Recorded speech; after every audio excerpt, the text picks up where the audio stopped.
Hello, on this episode of Real Estate Divas, we are going to be talking about retiring and investing in Portugal. It's a great spot if you don't have a lot of money and you want to live like a king. Right after this.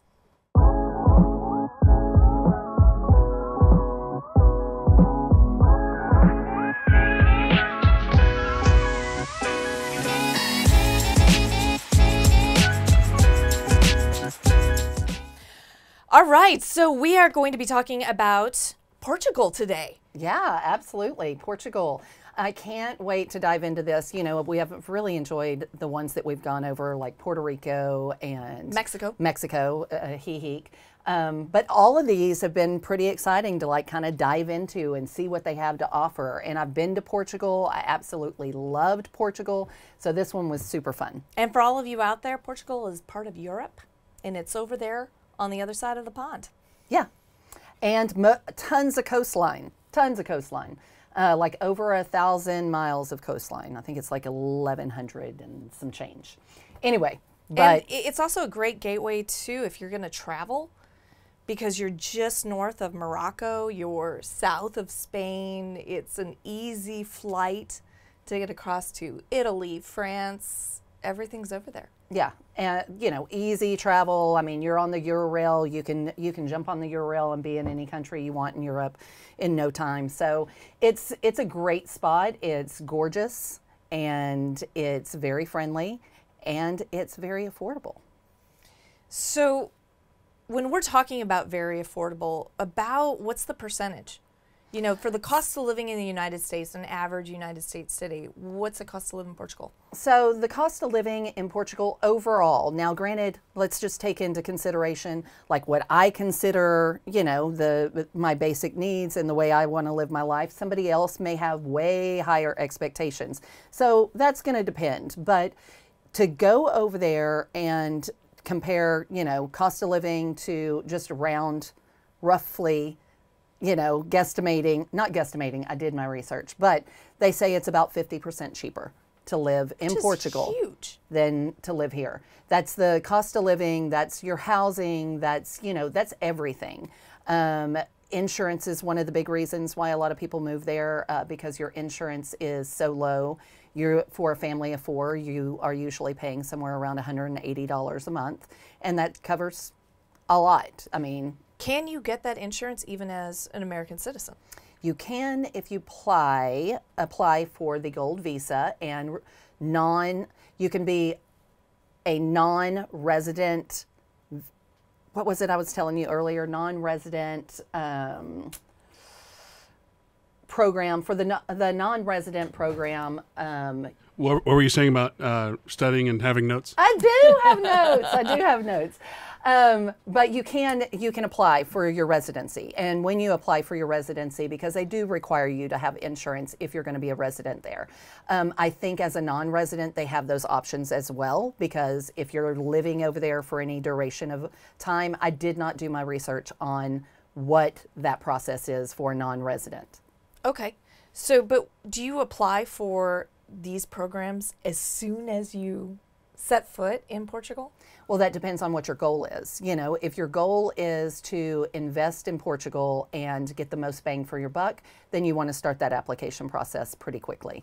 That is a process where the gold visa basically is an invest for residency program. So they have minimums to where you go in and you can invest in several different ways. We're talking about real estate today, but you can invest in real estate, and the minimum to invest is basically buying a property. So you're buying a condo or you're buying a couple of condos. You know, you can buy several properties that add up to that minimum, and that minimum changes depending on where you are in Portugal. If you're in the more populated cities and like Lisbon or Porto, then those minimums are higher. The basic minimum, the absolute bottom, is 250 euro, which is an odd number. 250,000 euros. Yes, 250,000. Huge difference. Yeah, 250,000 euros. And that's about what in today's exchange rate, in dollars? In dollars today, 2021, we're looking at $328,000 and some change. Okay, so the median house price is about $126 a foot. Mm-hmm. So we're looking at, how big of a place do you need to buy? Well, you could buy, let's say you want an Airbnb, you want it because you can Airbnb, you can buy these properties, you can rent them out. You could rent them out long-term, short-term, or as an Airbnb. Or you just buy a bigger house that you want to live in, and that's your vacation home. Or if you're looking to completely move there and get residency there and take advantage of a lot of their incentives that they offer, then you can do that as well. There's a huge expat community in Portugal, and we're not talking about just centrally located in the most popular spots. It's up and down that entire country. Yeah. So what's the minimum amount of days that you need to be in Portugal? Like, let's say that I go and I buy an Airbnb there, and my thought is, okay, I'm going to maybe, have it income generate for most of the time. 7 days a year. 7 days. Yeah, 7 days a year.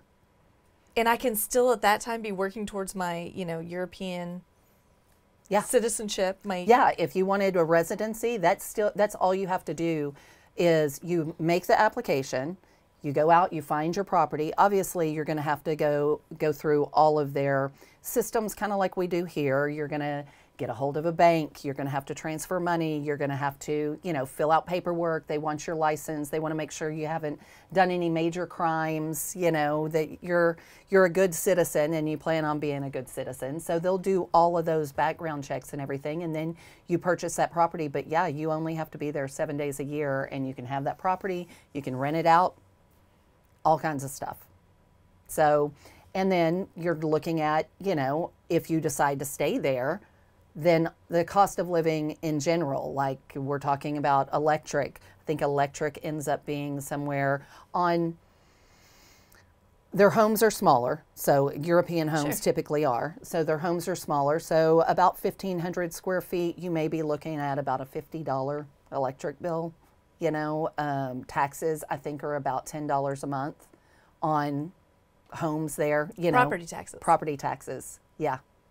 One of the YouTube videos that I was watching where the couple is just talking about traveling throughout and going over there to retire in their 40s. They've got 2 kids. They bought a house out in the country, and they're like, you won't even, $10 a month is what we pay for property taxes. I was like, are you kidding me? That's insane. That's insane.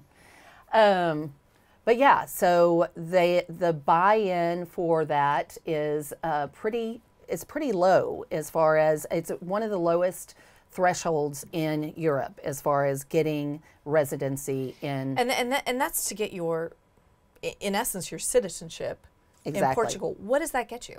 So citizenship in Portugal, you get a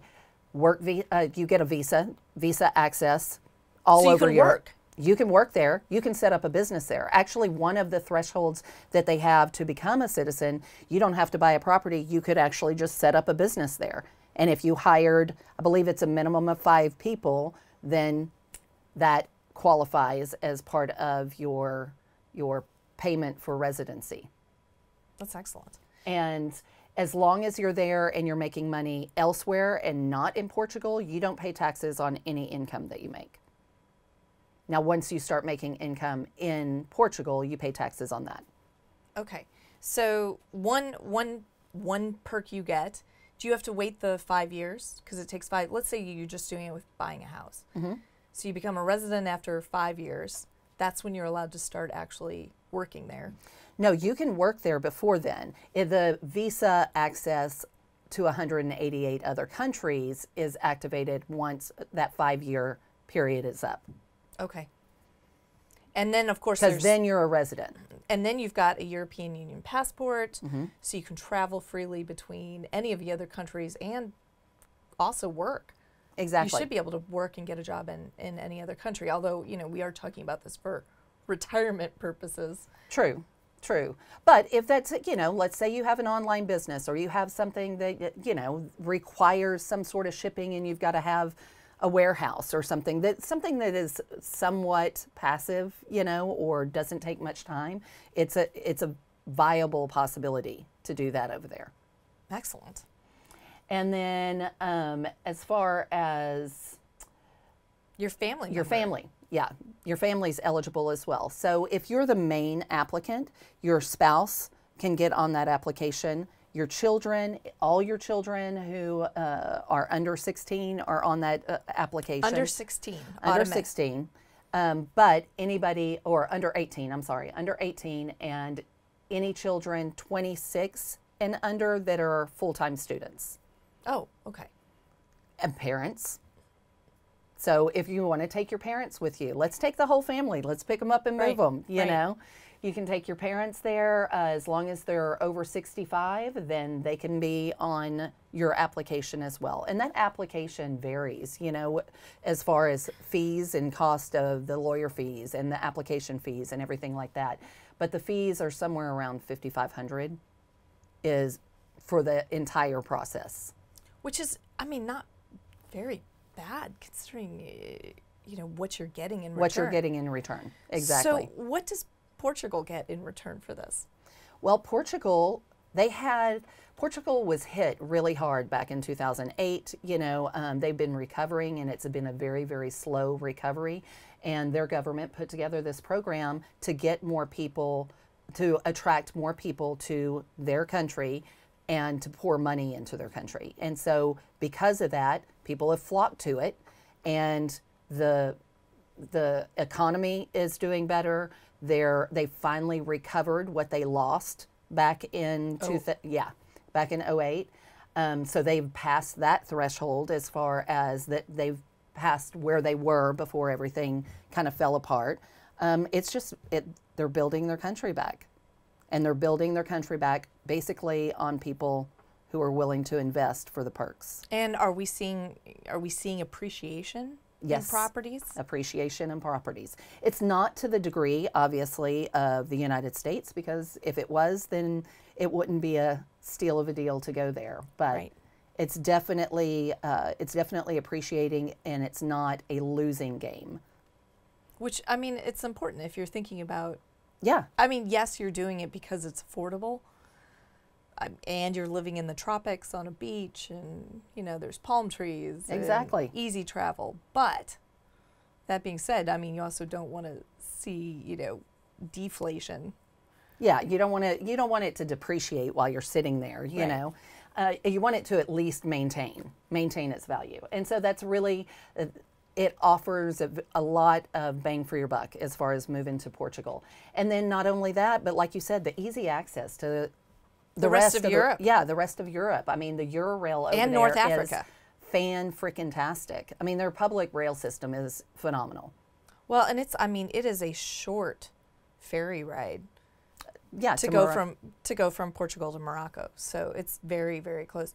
If you're going to then, Novus, you're going to be paying Portuguese taxes in the future. How do those compare to U.S. taxes? So the Portugal taxes I know are less, but I don't know how much less. I just read up that yes, they are less than American taxes. They do have capital gains, but capital gains, as long as you're reinvesting in Portugal or reinvesting in another property, those get reduced as well. So the taxes are less, but it's going to depend on what's your game plan. You know, I mean, what taxes exactly are you concerned the most about? So you can get health insurance even as an expat, and it's affordable. Absolutely affordable. Much more affordable than the U.S. Yeah, like a family of four for less than $190 a month. That's crazy. After you do this for a certain number of years, yes, you are going to have to pay taxes, but it'll be less than the U.S. Yes. And on average, $1,700, $2,000 a month, you can live very well. Yes, you can live very well. And that's one of the things, like when we talked about a hihique, you know, we talked about a hihique and how you can live there on Social Security. Like you're not even touching, and you can live well. We're not talking about living poverty level. You know, when I say $1,700 a month, that means you're living in a 1-bedroom apartment in probably Lisbon, which is a metropolitan area. You know, you're living in a 1-bedroom, 1-bath apartment, and you're eating out most nights. You know, over there you can get a beer for $1. You know, your wine's $4 a bottle. It's just, that's what we're talking about, is that just everything, accumulation of everything is much, much less than what we're dealing with over here. Right. Yeah. All right. Well, should we check out some properties? Yeah, let's check out some properties. So we have several different properties to look into, and I tried to like make sure that there was some varying options there, just so you can see what's out there, what the options would be. So we're going to start out first with a 1-bedroom. Here's the map real quick of Portugal, just Which in is case. good to know. Yeah. So it is just west of Spain, and it's all along that Atlantic coast. And it's, I mean, like I said, it's over 1,100 miles of coastline. And one important note, just because it borders Spain, Portugal does not speak Spanish. They speak Portuguese. So, and lots of English. They start teaching English in elementary school. Yeah. So, I mean, in other languages as well. But the English is a lot easier than other countries as far as getting around. English is more prevalent in Portugal than what you would think. well, and since the rise of the European Union, that's the unifying language is English. Yep. So, anyway, there's your map, all the different regions and coastline. It's just kind of a breakdown, so you get a better idea of, you know, your housing for the 1-bedroom apartment, utilities, groceries. furnished 1-bedroom. See? Apartment. You know what those $425. look like? Yeah, yours is a little more than $425. Yeah, I'm not really excited about Airbnb over there, I gotta say. Yeah, but if you didn't pay much for the property, Yeah, well, yeah, and that's monthly rent. We're not talking about daily rent. correct. So, the property comparison. Now, I loved this little.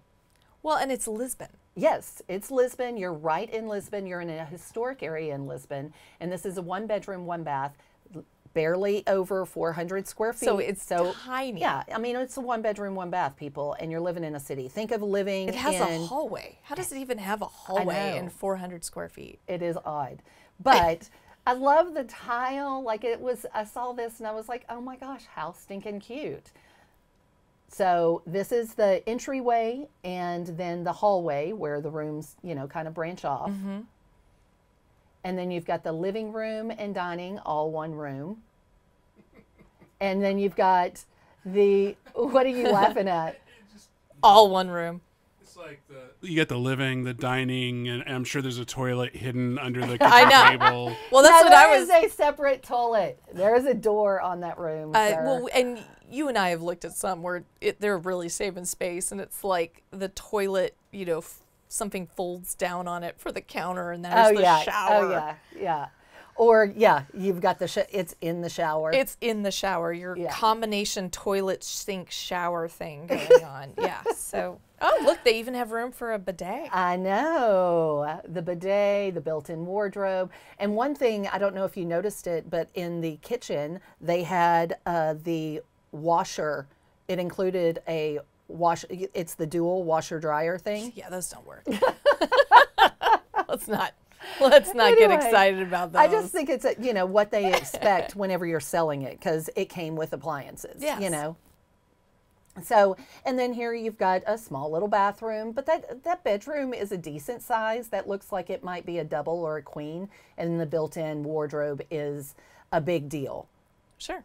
You know, because it's storage. So anyway, that's your 1-bedroom. And pardon the cruddy picture. Like Yes. I downloaded these pictures from one of the websites, one of the real estate websites. It's I'm weird. I'm looking for like naked parts. I know, right? It's weird like all because blurred. I like downloaded it and I'm like, why is this one so pixelated? It's because in 400 square feet you don't have internet. This one There's not enough is a space for bigger one. internet. This one is a bigger one. Oh, okay. So go ahead. This one's in Porto, which Yeah.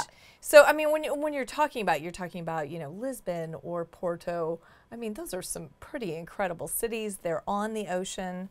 Exactly. This one seems to be up nestled in a hill, and then you've got, like basically ocean views. You've got rolling hills and ocean views. And so this one's a 4-bedroom, 3-bath, 1,893 square feet, which is more along the lines of what we are used to seeing, you know, in the States. And so the price, what would the price for something like this be? so this one, and that's weird because I must have hit save. 250,000. This one's about 250. Like the other one, we were looking at in the 100,000 range, $150,000 range. This one's about 250, 300,000, and you know, you've got this great big, this gorgeous But view. you've got ocean views, and it's 4-bedroom, 3-bath. Mm-hmm. And then when you go to the next part, so this one was, again, this one's odd because the pictures are weird. And then they didn't show any bedrooms. They just showed the entryways and some of the doorways to the bedrooms. So I was like, well, That's here we always go. sketch. Look, it's all about culture, perspective. You know, where we value space and bedrooms, they value staircases Staircases and hallways. landings. Listen, and landings. if you've got a And hallway landings. and a staircase, take my money. Yes. Yeah. It's about the invitingness, you know, does There's it no, invite you? there's no Yeah. romancing the outdoor space there. Yeah, yeah. See something out there. It looks like a laundry basket. to the Yeah, right. I'm like, the pictures. Yeah. But anyway, moving on to the next picture.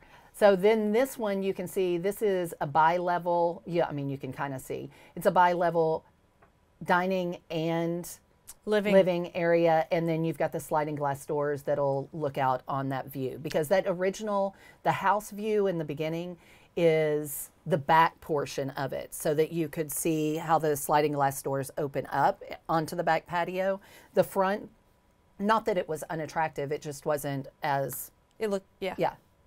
Well, and God bless non-litigious societies. What is that? Like a 4-foot drop off?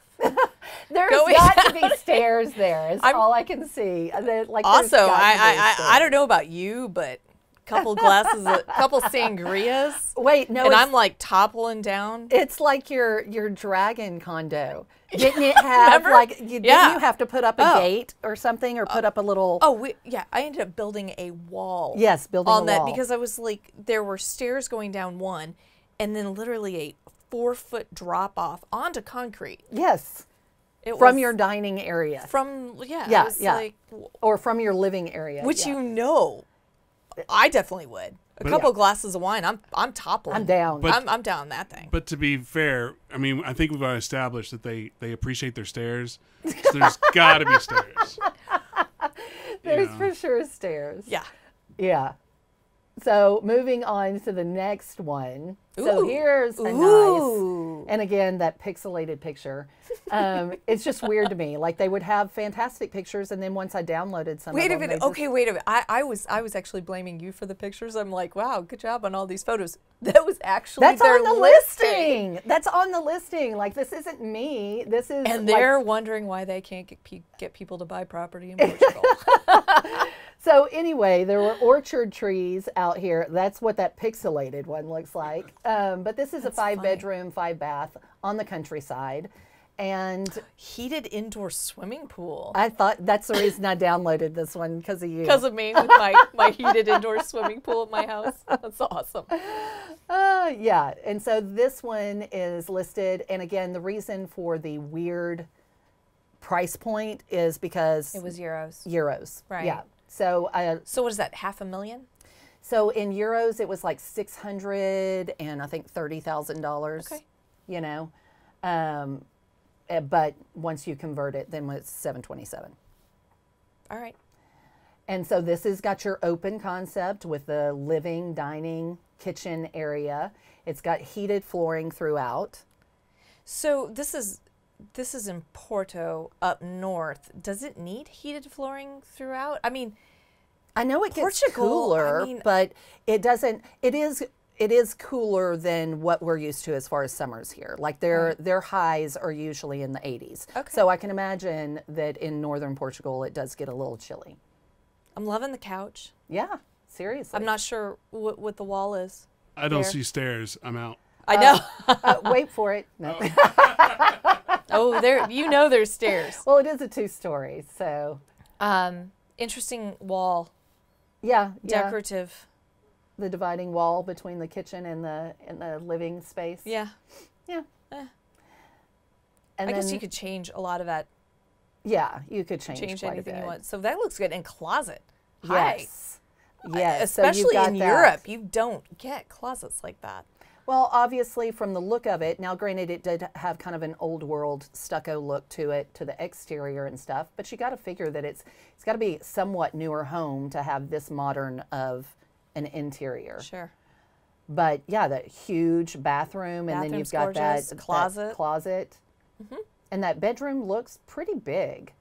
And then those doors that you see on the bedroom picture actually will walk out into the courtyard that's in the interior of the home. It's like a square courtyard inside the home. Nice. So the next photo, there you go. And there's this There's kind of the courtyard. Is that? I'm I don't assuming know fake if grass. that's got to be turf. But I'm you've okay got with the turf. exactly. So you've got the entryway from your living area, you've got the entryway from a bedroom, and then they also have a workout room. So all of that, you know, and again the 5-bedroom, 5-bath, and the decorative broom. and the That just decorative broom that had to be in the picture. It's very random. It's like, let's get a photo of this. Again and with I'm the gonna- photos. I'm going to leave this broom Yeah, again right with here the in the photos. middle Yeah, because it just adds that I guess je ne sais quoi. to show off that it's turf. It's gotta have a reason, right? Anyway, but you've got access from several different rooms in the house, and I do love an interior courtyard. I wish American homes did that more. I just love that concept. Plano did that. Plano, Yeah, Texas they did did. that. They did a in little the bit of 80s. that. They really got into that interior courtyard. Yeah, and then just, you know, so that you, in case you haven't looked up any pictures that of looks- Portugal, that looks I mean, it's spectacular. gorgeous. Like the coastline is gorgeous. The old world charm of the cities. It's just so cool. And again, you know, it's been years since I've been, but I loved Portugal. The people were so nice. The food was delicious. I wasn't looking to invest. I was just backpacking, so I wasn't doing anything fancy schmancy, but I loved it. But you can buy something for as little as around 150,000 US. You can find less than that. You know, I was just trying to make sure that there was a range that you could see and what you would get. So you can definitely find something for less than that. And then obviously the further you go out from the metropolitan areas, same as in the States. So, But then of course the same rule applies if you all are going to think about investing and you want to rent it out. Exactly. It's easier to rent things out in more touristy areas. Well, instead of in the interior. You stay, even if you stay somewhat close and it's gorgeous, because the rail system is so spectacular, is if you can stay close to that and you're just 10 minutes hop on the rail, then that gives some options as well. But it's one of those, you know, what is it that you want to do? Go there, check it out, and see what you come up with. I'd love to hear everybody else's input. Just doing the research is fun, and watching some of the people that Have done this before? have done this, yeah. But I would love to hear what other people have to say about this. And if you've done it, if you have any tips, if you've been over there, hopefully we'll have a guest on soon, right? I hope so. That- I think he's going to. I have a question though, and this is, I'm not trying to spark anything. I'm just being very honest. With like the turmoil, like in Afghanistan, and just there's gonna be a flood of refugees going everywhere. Yep. What is Portugal? Because I know a lot of European countries, they have issues with immigration. How does that affect them at all, or is it? Portugal, I don't think gets affected. Now, granted, I didn't do any research on that, but just because of its geography, that is, I mean, that you're talking about going furthest west in Europe. You know, it's not the first entry point. It's not the second entry point. You know, it's just so far. Also, you're talking about a country that is looking to have people coming in that are able to make a $350,000 U.S. investment in buying real estate. Oh, I understand. I mean, if you've got refugees are not necessarily. I don't know what their policy is, though. Yeah. I would just think that it wouldn't be easy as far as as far as refugees to get there. I just the only reason I bring it up is because I think that's a conversation that will be brought up a lot for the especially expat type investing. Absolutely. Because I know the past 20, 30 years, even with France, and I know that's not the topic at this episode, but I was just thinking about that. I was like, I wonder. Yep. Because I know. Well, I know that if I dropped $1 million, sorry to interrupt. If I dropped $1 million on an expat type investment, and all of a sudden, oh, by the way, there's a refugee camp next door. That $1 million is probably gonna be, it's gone. Yeah. Yeah. Agreed. Agreed. I doubt they. I mean, I think That's if I kind of was the going to last do country. this, I would be like downtown in Lisbon or Porto, or I'd have a water view. Yeah, the water view. I would say the water view is the most bang for your buck. I mean, Tend not to put refugee camps there. in the prime properties. In the prime properties, prime real estate. But yeah, if anybody has any tips or any information, if you've done it, if you want to discuss it, if you've got a friend, whatever. I mean, oh my gosh, I want to hear more. Or if there is a country y'all are interested in hearing about, let us know, because we're doing research. Dang it, dang it. What? I wonder what the investment. Hit a button? I was gonna say, I wonder what the it's like to be an expat in Afghanistan would be like. Oh my what's God. the investment good capital? Too soon? Too soon. Too soon. Yeah. Anyways, subscribe. We would love to hear from you. Send us any comments in the comments that you have, and you can find me on Instagram and Facebook. Jer'Leigh the same. Yeah, Instagram, Facebook, Real Estate Divas. Check us out, and soon TikTok. Oh my God. That's right. Another way for me to make an ass of myself. Yeah, well, so many ways. Thanks for joining us. Bye, you guys. Check the mic and make sure it sound right, boys.